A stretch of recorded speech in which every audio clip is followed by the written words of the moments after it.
नमस्कार दोस्तों, मैं गोविंद मारवाल और आज के सेशन में हम चर्चा करेंगे प्रकाश के परावर्तन को लेकर कि प्रकाश का परावर्तन क्या होता है, कितने प्रकार से परावर्तन होता है, परावर्तन के क्या क्या नियम है और परावर्तन के दैनिक जीवन में क्या उपयोग है।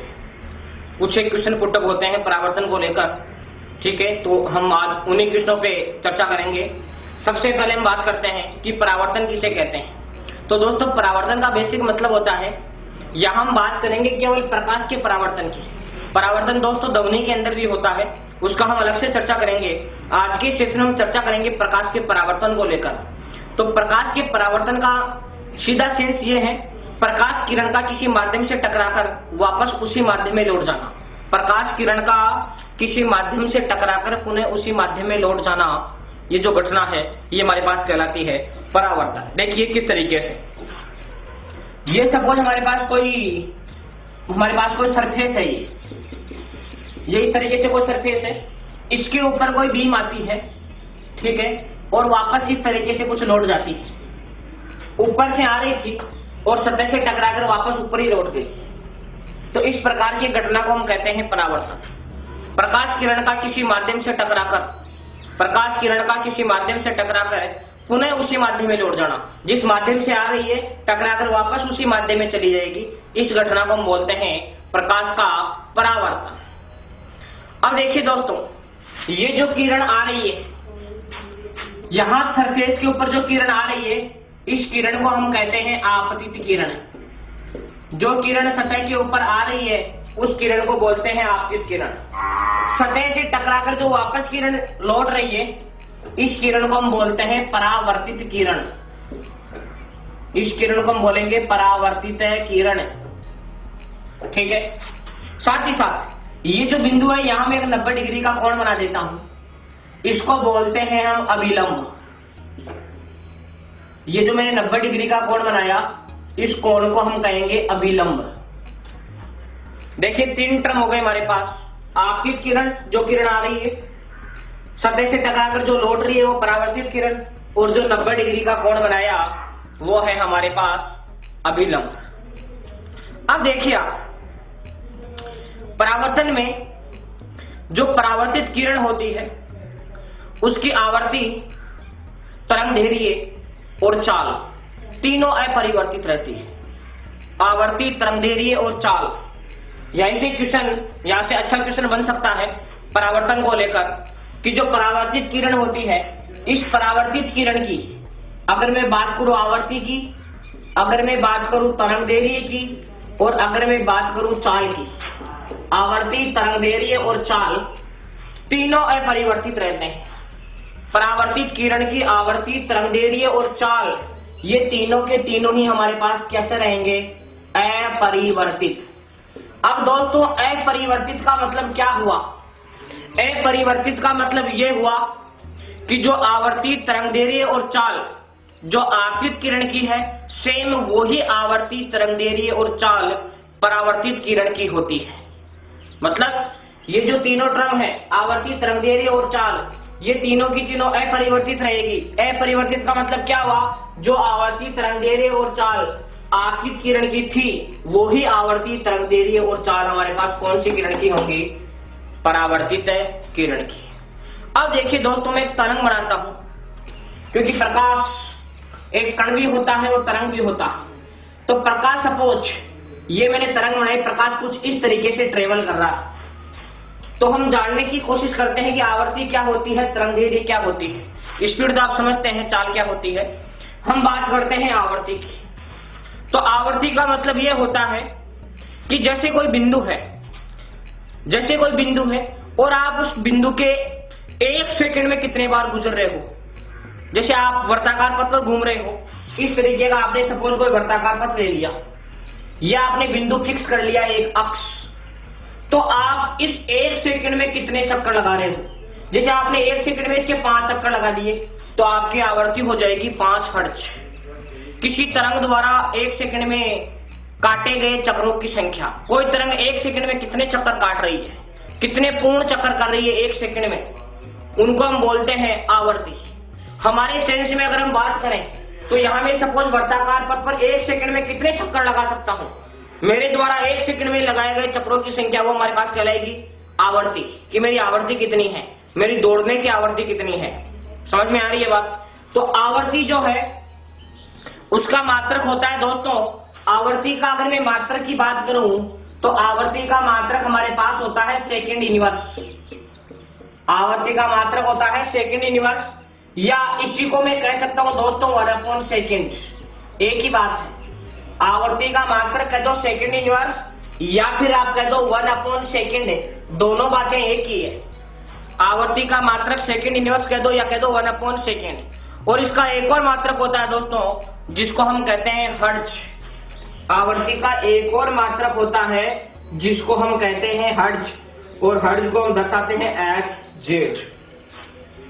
हर्ट्ज को हम दर्शाएंगे Hz, जेड स्मॉल।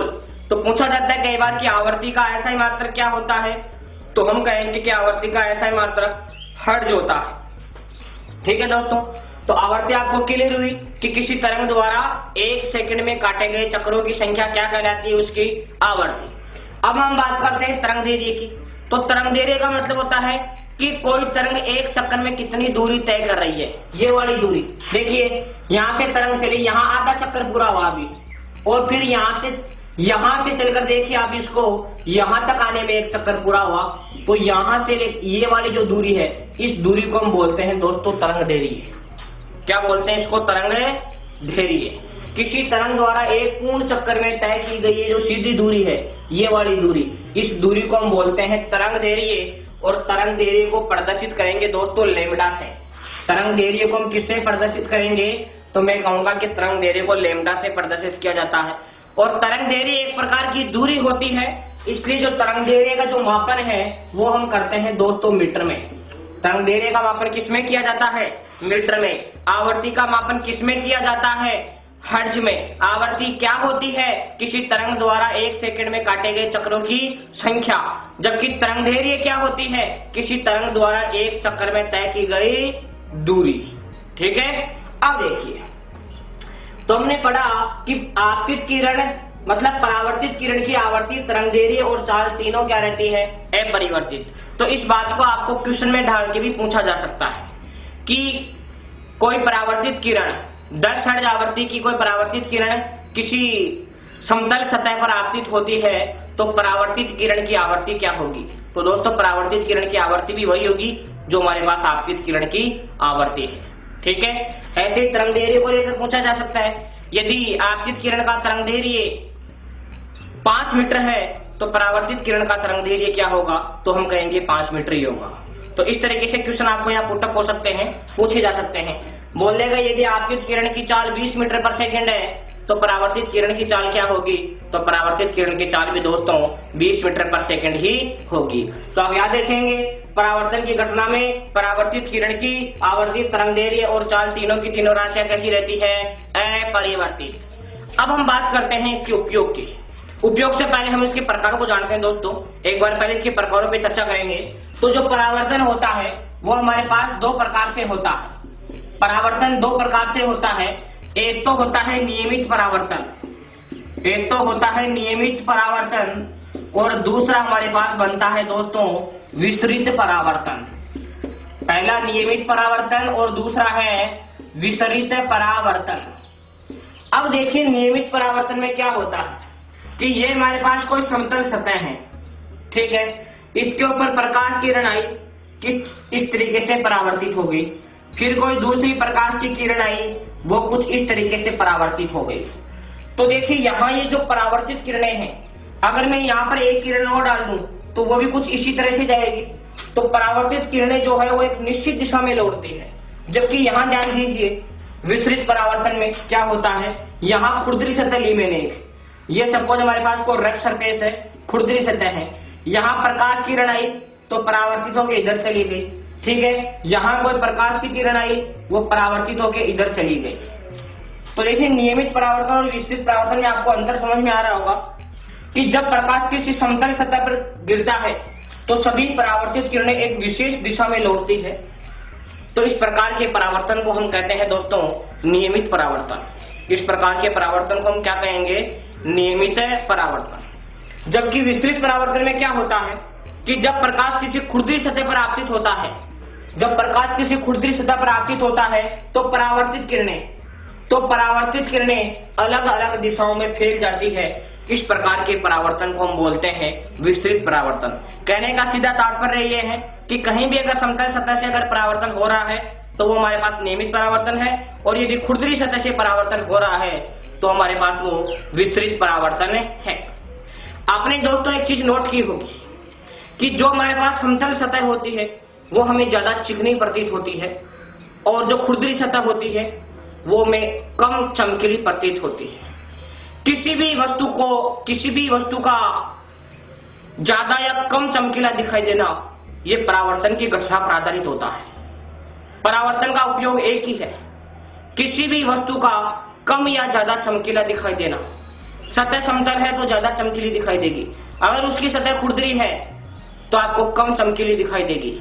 जैसे अगर हम एक ऐसे फर्श की बात करें जिसमें टाइल मार्बल वगैरह लगा हुआ है तो फर्श आपको ज्यादा चमकीला देगा, ज्यादा चमकीला दिखाई देगा, बजाय कि एक ऐसा फर्श जिसके ऊपर सीमेंट फैली हुई है। तो सीमेंट वाला फर्श कम चमकीला दिखाई देता है। क्यों? क्योंकि उसमें कौन सा परावर्तन होता है? विस्तृत। जबकि जो मार्बल वगैरह टाइल्स वगैरह लगाते हैं वो ज्यादा चमकीली दिखाई देती है। क्यों? क्योंकि उसमें कौन सा परावर्तन होता है? नियमित। देखिए दोस्तों, अगर सोचिए मैं यहाँ पर आंख लगाकर देखता हूँ, इस तरीके से मैं यहाँ अगर कोई आंख लगाकर देखता हूँ तो इस सतह से ज्यादा किरणें हमारी आंखों तक पहुंच पाएगी। जबकि यहाँ अगर मैं किसी भी एक जगह आंख लगा लूं तो यहाँ बहुत कम मात्रा में हमारी आंखों तक बहुत कम परावर्तित किरणें पहुंच पाएगी। कोई भी वस्तु, किसी भी वस्तु से चलने वाली परावर्तित किरणें हमारी आंखों तक पहुंचती है तभी वो वस्तु हमें दिखाई देती है। किसी भी वस्तु से चलने वाली परावर्तित किरणें जब हमारी आंखों तक पहुंचती है तभी वो वस्तु हमें दिखाई देती है। अगर मैं यहाँ कहीं भी आंख लगा दूं तो हमारी आंखों तक बहुत कम किरणें पहुंच पाएगी, तो वहां हमारी आंखों तक पहुंच पाने वाली किरणों की तीव्रता बहुत कम होगी। अगर तीव्रता बहुत कम है तो डेफिनेट है कि वो हमें कम चमकीली दिखाई देगी। समझ में आ रही है बात आपको? तो यहाँ अगर मैं आंख लगाता हूँ तो इससे चलने वाली ज्यादा से ज्यादा किरणें हमारी आंखों तक पहुंच पाएगी, इस कारण ये वस्तु हमें ज्यादा चमकीली दिखाई देगी। तो किसी भी वस्तु का ज्यादा चमकीली दिखाई देने का मतलब यह है कि उस वस्तु से परावर्तित होने वाली किरणें ज्यादा से ज्यादा हमारी आंखों तक पहुंच पा रही है। क्योंकि हमने पढ़ा है कि नियमित परावर्तन में ही जो किरणें हैं वो एक विशेष दिशा में ट्रेवल करती है, जबकि विस्तृत परावर्तन में जो किरणें अलग अलग दिशाओं के अंदर फैल जाती है। ठीक है, तो हमने पढ़ा कि परावर्तन का उपयोग क्या है। तो किसी भी वस्तु का कम या ज्यादा चमकीला दिखाई देना वो परावर्तन के ऊपर आधारित होता है। यदि कोई वस्तु ज्यादा चमकीली दिखाई दे रही है इसका तात्पर्य है कि वहां नियमित परावर्तन हो रहा है, वो सफेद चिकनी है। और जो वस्तु कम चमकीली दिखाई दे रही है इसका मतलब यह है कि उस वस्तु से चलने वाली किरणें अलग अलग दिशाओं में फैल रही है। वहां हमारे पास किस प्रकार का परावर्तन है? तो वहां हम कहेंगे कि हमारे पास विस्तृत परावर्तन है। अब हम बात करेंगे दोस्तों परावर्तन के नियमों को लेकर कि परावर्तन के कौन कौन से नियम है। ध्यान दीजिएगा, ये सपोज हमारे पास कोई प्लेन सरफेस है, इसके मैंने नीचे की ओर पॉलिश कर दी। इस सरफेस के ऊपर मैं एक 90 डिग्री का कोण बनाता हूँ। ये जो 90 डिग्री का कोण है इसको हम कहेंगे दोस्तों अभिलंब। ये जो 90 डिग्री का कोण है ये हमारे पास कहलाता है अभिलंब। यहाँ ये जो किरण आ रही है सतह के ऊपर है इसको हम बोलते हैं आपतित किरण। जो किरण सतह के ऊपर आ रही है इसको हम कहते हैं आपतित किरण, और इससे टकराकर जो किरण जा रही है इसको हम कहते हैं परावर्तित किरण। जो किरण सतह से टकराकर जा रही है इसको हम कहेंगे परावर्तित किरण। ठीक है, आने वाली किरण आपतित किरण, टकराकर जाने वाली किरण परावर्तित किरण। तो देखिए ये तीनों की तीनों किरणें ब्लैक बोर्ड के ऊपर है कि नहीं? ऐसा नहीं है कि ये जो किरण है ये उठ के हमारे पास ब्लैक बोर्ड पे नहीं रहेगी, ये ब्लैक बोर्ड से उठ के नीचे आ जाएगी, ये ऐसा नहीं होगा। ये तीनों की तीनों एक ही तल में होती है। आपतित किरण, अभिलंब और परावर्तित किरण तीनों एक ही तल में स्थित होते हैं। परावर्तन का पहला नियम यही है दोस्तों कि आपतित किरण इंसिडेंट रे कोमा परावर्तित किरण, रिफ्लेक्ट रे कोमा अभिलंब मतलब नॉर्मल, तीनों एक ही तल में होते हैं। तीनों एक ही तल में होते हैं। परावर्तन का पहला नियम यही है दोस्तों कि आपतित किरण, परावर्तित किरण और अभिलंब तीनों एक ही तल में होते हैं।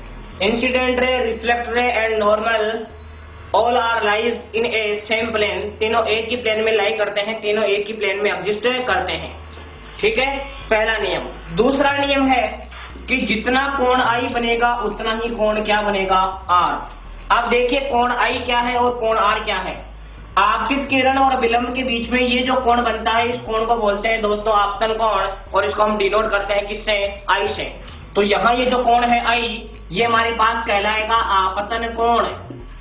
और परावर्तित किरण और विलंब, यहाँ जो कोण बनेगा आर, इसको हम बोलेंगे परावर्तन कोण। तो ध्यान दीजिएगा, पहला तुम्हारे पास हो गया कोण आई, दूसरा हो गया कोण आर। तो जितना कोण आई बनेगा उतना ही कोण क्या बनेगा, आर। मतलब आपतन कोण और परावर्तन कोण दोनों बराबर होते हैं। आपतन कोण आई और परावर्तन कोण आर दोनों बराबर होते हैं। मतलब बात ये हुई कि अगर कोण आई की वैल्यू 30 डिग्री है तो कोण आर की वैल्यू भी कितना डिग्री होगी, 30 डिग्री। तो यहीं से भी आपको क्वेश्चन पुटअप हो सकता है कि यदि किसी समतल दर्पण पर कोई प्रकाश किरण 30 डिग्री कोण पर आपतित होती है तो परावर्तन कोण का मान क्या होगा, तो हम कहेंगे कि परावर्तन कोण का मान कितना डिग्री होगा, वही 30 डिग्री। दूसरा, इस क्वेश्चन के गौर कीजिएगा दोस्तों, ये हमारे पास कोई समतल सतह है, ठीक है, ये बना दिया नॉर्मल अभिलंब, ये परावर्तित किरण या आपतित किरण, ये आपतित किरण है, ये परावर्तित किरण, ठीक है। आपको यहां से कोण दे दिया दोस्तों 30 डिग्री। इस क्वेश्चन पे गौर करें, यहाँ पे आपको कोण दिया 30 डिग्री और पूछ लिया कि आपतन कोण का मान क्या होगा। तो देखिए ये पूरा का पूरा कोण, ये पूरा का पूरा कोण हमारे पास 90 डिग्री है दोस्तों। तो ये कोण कितना बचा हमारे पास, 60 डिग्री। क्या इसी कोण को हम आर से डिनोट करते हैं क्या भाई? 60 डिग्री किसका मान है, 60 डिग्री हमारे पास परावर्तन कोण का मान है। और दोस्तों जब परावर्तन कोण 60 डिग्री है तो आपतन कोण का मान भी क्या होगा हमारे पास, 60 डिग्री होगा।